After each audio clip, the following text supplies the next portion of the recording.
does Harrah's fit in as far as being a good corporate neighbor? How are they responsive to the community needs? We take and accept our role as a good corporate citizen very seriously at Harrah's. It's something we're very proud of. We do it really in three ways. One is we provide tax revenues to the state. So in 2009 alone, we provided $170 million that went to the various state, county, and local municipalities, including Chester, who has a direct percentage allocation. Two is, even on top of that, we provide charitable contributions. So thus far, we've provided over $1.3 million in charitable contributions to various agencies throughout our local community, including those in Chester and some in the county. And then lastly, we have an organization we call Heroes, which is about Harrah's employees giving back. And we ask all our employees to become part of the community, part of that program, and donate their time and effort to the betterment of the community. Last year, those employees donated over 600 of their personal hours. Most of those hours were devoted to the city of Chester. So we take that commitment very, very seriously. You certainly do. I'd like to just expand on just one of your avenues that you're involved in, and that is with the education of the youth here in Chester.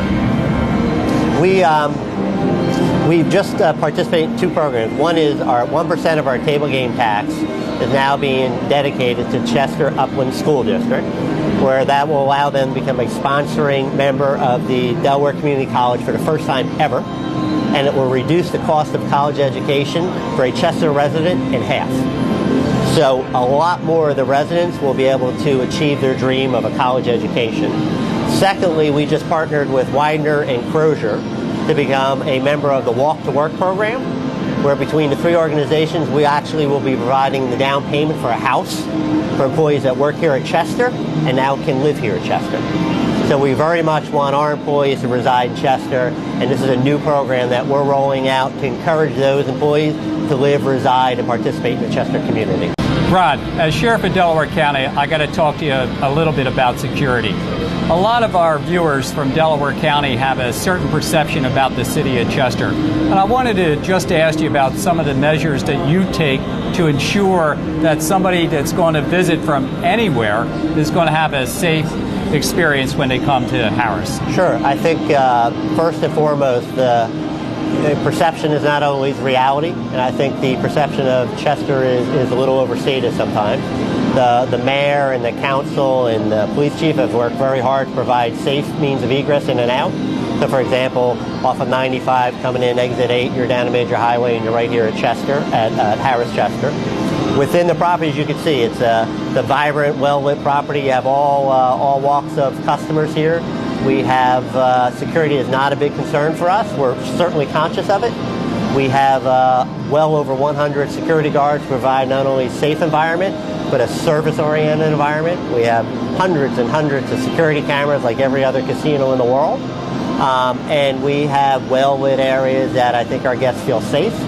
And more importantly, when we survey our guests who come here and we ask them about security, it doesn't even make a top 10 list.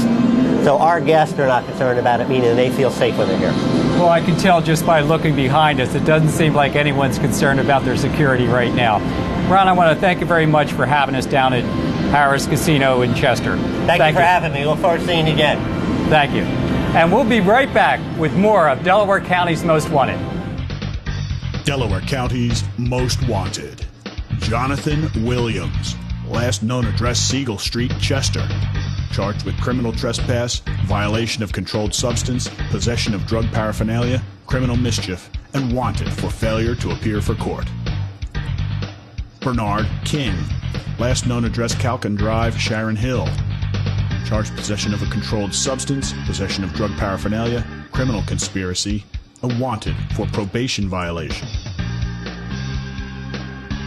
George Ivanov, last known address McDade Boulevard, Woodland. Charged with possession of a controlled substance and wanted for probation violation. Delton Kirkland, last known address Spruce Street, Philadelphia. Charged with possession with intent to deliver a controlled substance, criminal conspiracy, and wanted for probation violation. Patricia Sweeney, also known as Patricia Patterson, and Patricia Curran. Last known address, Green Street, Holmes.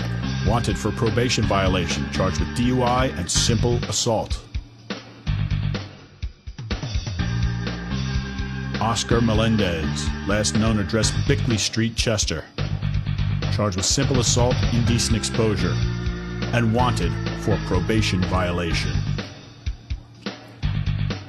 To make anonymous reports or for more information, call 1-877-R-WANTED or visit DelcoMostWanted.com.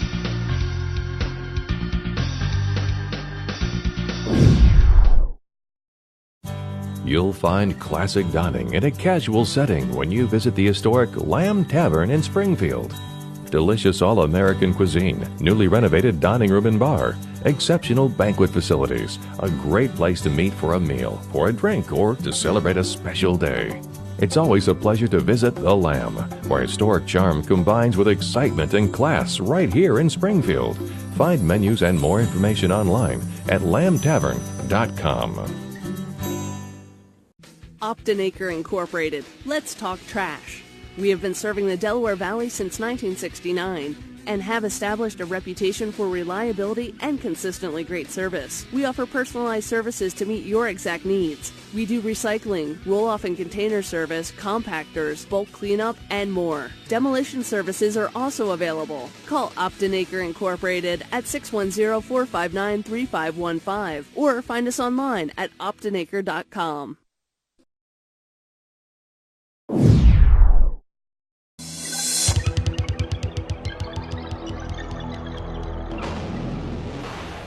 On May 12, 2008, the Pennsylvania State Police initiated a traffic stop on Darren Wilder, also known as Boo Boo, along I-95 near Exit 1 in Delaware County. During the traffic stop, the trooper became suspicious about an abundance of air fresheners inside the vehicle. Large quantities of air fresheners are sometimes used to mask the smell of narcotics that may be being transported inside of the vehicle. Darren Wilder did submit to a consent search of his vehicle. A K-9 assisted with that search, during which a hidden compartment was discovered under the console. Inside that compartment, a loaded 9mm handgun was located with 13 rounds of ammunition. Darren Wilder was placed under arrest for carrying a firearm without a license and subsequently was released on bail. Darren Wilder was to appear in court to answer to these charges on December 5, 2008. But he failed to appear. On December 2, 2008, Darren Wilder was allegedly involved in a homicide in the city of Philadelphia.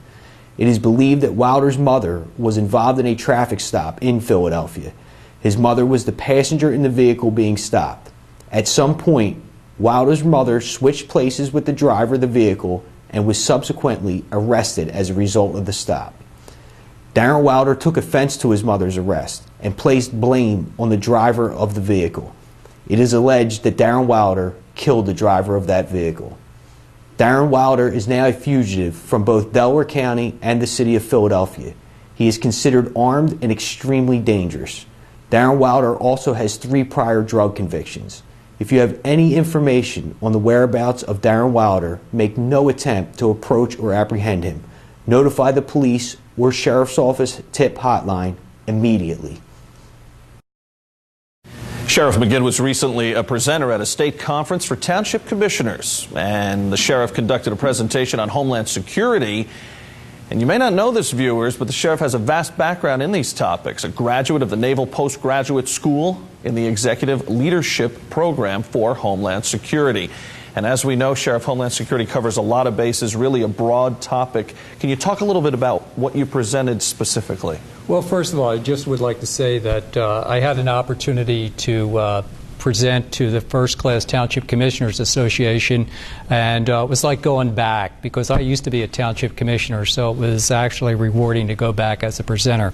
But to answer your question on Homeland Security, yeah, most people kind of think that Homeland Security is all terrorism, but it's a new all hazards approach. You know, we had the 9/11 incident, and then we had the hurricanes that came on it after that. So it's like an all hazards approach now.